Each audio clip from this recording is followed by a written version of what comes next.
बिस्मिल्लाहिर्रहमानिर्रहीम। अस्सलाम वालेकुम स्टूडेंट्स, मेरा नाम इमरान अहमद है और मैं आपका कंप्यूटर साइंस का टीचर हूँ। स्टूडेंट्स, आज के लेक्चर के अंदर मैं आपको ये बताऊंगा कि इफ एल्स सिलेक्शन स्ट्रक्चर जो है उसको सी लैंग्वेज के अंदर कैसे हम यूज कर सकते हैं। तो आइए स्टूडेंट्स फिर आज का लेक्चर फॉर्मली स्टार्ट करते हैं। प्रीवियस लेक्चर के अंदर हमने बात की थी इफ स्टेटमेंट की। आज मैं आपको बताऊंगा कि इफ एल्स जो सिलेक्शन स्ट्रक्चर स्टेटमेंट है उसको अगर हमने सी प्रोग्राम के अंदर यूज करना है तो हम कैसे उसको यूज कर सकते हैं। स्टूडेंट्स, इसमें माइनर सा डिफरेंस है। आप लोगों ने प्रॉब्लम को देखते हुए ये देखना होता है कि आपने सिर्फ इफ स्टेटमेंट को यूज करना है या इफ एल्स स्टेटमेंट को यूज करना है। पहले देखते हैं कि इफ एल्स स्टेटमेंट बेसिकली है क्या। If you want to execute one set of instructions if a particular condition is true, अगर तो यहां तक हो तो फिर आप इफ को ही सिर्फ यूज करते हैं, जैसे कि हम प्रीवियस लेक्चर्स के अंदर एग्जांपल्स करके देख चुके हैं। But and another set of instructions if the condition is false, अगर आप दो कंडीशंस को एग्जीक्यूट करवाना चाहते हैं, मीन एक वक्त में एक कंडीशन को, कि अगर ट्रू होती है कंडीशन तो फिर क्या होगा, आपकी स्पेसिफिक जो कोड है वो एग्जीक्यूट हो जाए, और अगर आपकी कंडीशन जो है फॉल्स होती है तो कोई डिफरेंट कोड जो है वो एग्जीक्यूट हो जाए। जस्ट लाइक ये इसी तरह कि अभी हमने बात की थी और प्रीवियस लेक्चर में हमने एग्जाम्पल देखी थी कि अगर हमने कहा कि अगर बारिश हो रही तो हमने स्कूल नहीं जाना, और अगर बारिश नहीं होगी तो हमने स्कूल जाना है। अब स्टूडेंट्स, इसमें दो आपकी कंडीशंस हैं। अगर बारिश हो रही है तो उस केस में क्या होगा कि आप स्कूल नहीं जाएंगे, अदरवाइज या एल्स आप स्कूल जाएंगे। इसका मतलब कि बारिश नहीं हो रही होगी तो स्कूल जाएंगे, बारिश हो रही होगी तो स्कूल नहीं जाएंगे। अब ये दो कंडीशन है, एक कंडीशन डिपेंड कर रही है ट्रू पे और एक फॉल्स पे कर रही है। उसके लिए फिर हम इफ एल्स को यूज करते हैं। इससे आप रियल लाइफ के अंदर बहुत सारी एग्जांपल्स जो है इससे रिलेट कर सकते हैं, और इसको जरूर रिलेट कीजिएगा ताकि आपको इफ एल्स का जो कॉन्सेप्ट है वो क्लियर अच्छी तरह हो जाए। अब इसका स्ट्रक्चर देखते हैं। General, if condition then associated code, else then associated code. अगर आपको इफ का याद है जो प्रीवियस लेक्चर के अंदर हमने देखा था, तो वो सिर्फ आपका यहां तक था, उसमें ये एल्स और एसोसिएटेड कोड ये शामिल नहीं था। अब स्टूडेंट्स, इसके अंदर क्या होता है, इफ यहां पे जो भी कंडीशन गिवन है वो कंडीशन अगर मेट हो रही है, अगर वो ट्रू हो रही है, तो ये जो एसोसिएटेड कोड होगा ये एग्जीक्यूट हो जाएगा।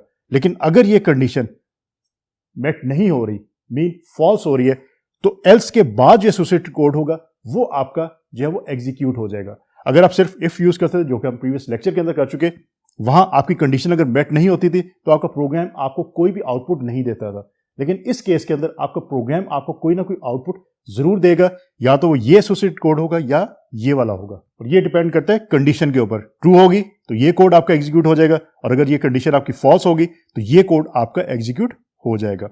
अब स्टूडेंट्स, देखते हैं कि इसके अंदर हमारे पास और कौन सी इंफॉर्मेशन अवेलेबल है। So let's see. तो स्टूडेंट्स, अब हम देखते हैं flow chart of if else structure.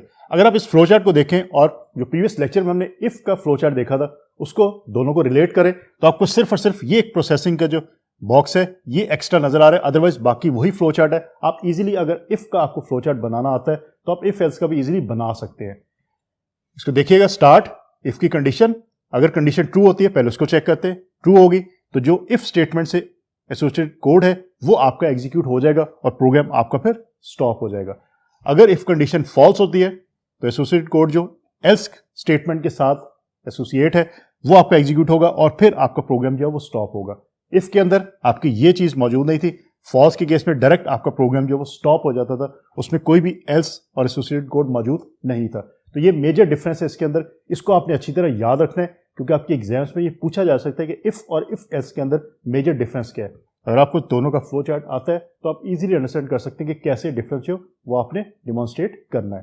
अब स्टूडेंट्स, इसके एक एग्जांपल देखते हैं कि कैसे उस एग्जांपल के अंदर हम इफ एल्स स्टेटमेंट को यूज कर सकते हैं। Let's see. स्टूडेंट्स, ये एग्जांपल आपके सामने एक लिखी हुई है। इस एग्जांपल के अंदर एक सिंटैक्स एरर मौजूद है। जब आप इस प्रोग्राम को रन करेंगे सी लैंग्वेज के कोड ब्लॉक्स के अंदर, जब लिखेंगे उसको रन करेंगे तो एग्जीक्यूशन के दौरान आपको कंपाइलर सिंटैक्स एरर एक देगा। वो सिंटैक्स एरर मैं आपको यहां बताऊंगा कि क्या सिंटैक्स एरर है। आपने पहले प्रोग्राम को एज इट इज लिखना है, उसको रन करके देखिएगा कि एरर आ रहा है वही जो मैंने बताया या उससे डिफरेंट आ रहा है। उसके बाद मैं यहाँ पे रिमूव करके बताऊंगा एरर कि क्या एरर है, उसका सोल्यूशन बताऊंगा। आपने फिर उस एरर को रिमूव करने के बाद कंपाइल करना है और फिर चेक करना है कि एरर रिमूव हुआ है या नहीं हुआ। तो स्टूडेंट्स, देखते हैं ये कोड है क्या। यहां से मैं स्टार्ट करूंगा। हमने एक ए वेरिएबल डिक्लेयर किया, उसको इनिशियलाइज हमने करवा दिया 15 के साथ, और उसके बाद स्टेटमेंट टर्मिनेटर। ए को हमने इंटीजर टाइप का वेरिएबल डिक्लेयर किया और 15 से हमने इनिशियलाइज करवा दिया। हमने इफ यूज किया, if A mod 2 equal to 0। अब अगर आप ये कंडीशन देखें, ए की जगह 15 आ जाएगा, मॉड 2 निकलेगा मीन रिमाइंडर, और वो चेक होगा कि वो 0 के इक्वलेंट है या नहीं है। नेक्स्ट प्रिंट होगा the variable A contains an even value. Next print \n you are doing a great job. उसके बाद एल्स की कंडीशन आ गई, print the variable A contains an odd value. अब स्टूडेंट्स जब आप इसको कंपाइल करेंगे तो आपको एरर मिलेगा। अब इसको थोड़ा सा रिलेट करें इफ की जो हमने स्टेटमेंट की थी प्रीवियस लेक्चर के अंदर, वहां पे कि आपकी इफ की साथ जो वेरी नेक्स्ट आप जो स्टेटमेंट लिखते हैं प्रिंट एफ की, सिर्फ वही एसोसिएटेड होती है, उससे नेक्स्ट वाली एसोसिएट करने के लिए आपको फिर ब्रैकेट्स यूज करनी पड़ती हैं, जो कि कर्ली ब्रैकेट्स आपकी होती है इस तरह की। इनको आपने यूज करना है। अगर आप इनको यूज नहीं करेंगे तो फिर आपको एरर मिलेगा। अब इसके अंदर एरर आपको क्या आएगा कि एल्स जो है उसके लिए इफ का होना बहुत जरूरी है। एल्स को इफ के साथ एसोसिएट होना बहुत जरूरी है। इफ का एल्स के साथ एसोसिएट होना जरूरी नहीं है। जैसे कि प्रीवियस लेक्चर्स के अंदर हम ये बात कर चुके हैं कि हमने सिर्फ इफ को यूज किया था, हमारा काम हो रहा था। लेकिन एल्स जब भी आपने यूज करना है उसके साथ आपने इफ को लाजमी यूज करना है। अब इस केस के अंदर क्योंकि आपने ब्रैकेट्स यूज नहीं की तो आपका कोड जो है वो कंपाइलेशन के दौरान एरर देगा कि एल्स जो है वो बगैर इफ के यूज हो रहा है। अगर आप इन दोनों के दरमियान यहां पे इफ के बाद प्रिंट एफ से पहले और इस प्रिंट एफ के बाद और एल से पहले आप ब्रैकेट्स यूज करते हैं, लाइक मैं यहां पे लिख देता हूं, यहां पे आप अगर ये ब्रैकेट यूज करते हैं और इस जगह पे आप ब्रैकेट क्लोज कर देते हैं, अब स्टूडेंट्स आपका जो कोड है वो रन होगा। तो इसके अंदर ये एरर है कि आपने जब भी इफ के साथ एसोसिएट किए हैं आपने दो स्टेटमेंट्स, तो उसके लिए आपने फिर ब्रैकेट को यूज करना है और उसके बाद फिर आपने एल्स को यूज करना है और फिर एल्स जो है वो अपना काम करेगा और आपको रिजल्ट देगा। अब इस केस में आपके पास रिजल्ट क्या आएगा, 15 मॉड 2 है तो 2 को मीन 15 को 2 पे डिवाइड करें तो आपके पास आता है 2 7 14 होता है, 1 आपके पास आंसर आता है और रिमाइंडर जो है 1 इक्वल नहीं है 0 के। तो इसका मतलब है कि आपकी ये कंडीशंस जो है वो क्या हुई, आपकी फॉल्स होगी, तो ये एग्जीक्यूट नहीं होगी। एल्स पे आके आंसर आएगा the variable A contains an odd value, ये आपको आंसर पे शो होगा। और यही बात अभी हमने की फ्लो चार्ट के अंदर भी की कि कैसे एग्जीक्यूशन होती है कि पहले चेक होता है कि अगर कंडीशन ट्रू होगी तो फिर ये कोड आपका एग्जीक्यूट होगा, लेकिन अगर कंडीशन फॉल्स है तो एल्स पे चला जाएगा और एल्स का जो कोड है एसोसिएटेड कोड वो आपका आंसर में आ जाएगा। तो स्टूडेंट्स इस तरह आपने काम करना है और ये काम जरूर करके देखिए, क्योंकि ये बहुत कॉमन मिस्टेक है जो स्टूडेंट्स कर जाते हैं और बाद में उनको समझ नहीं लगती कि क्या मिस्टेक हुई है। तो ये आपने लाजमी यूज करना है। और एक चीज और याद रखिएगा, एल्स को आपने इफ के बगैर यूज नहीं करना, एल्स को इफ के साथ ही यूज करना है। इफ को बगैर एल्स के यूज किया जा सकता है अगर आपको जरूरत नहीं है एल्स की, लेकिन else without if we can not use.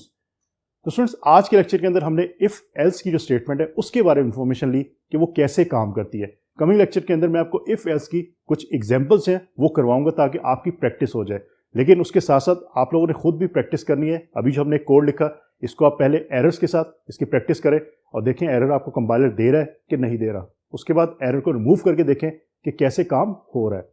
तो स्टूडेंट्स होपफुली आज का लेक्चर आपको अच्छी तरह समझ आ गया होगा। इंशाल्लाह अगली दफ़ा नए लेक्चर के साथ दोबारा मुलाकात होगी। अपना बहुत सारा ख्याल रखिएगा। अल्लाह हाफिज़।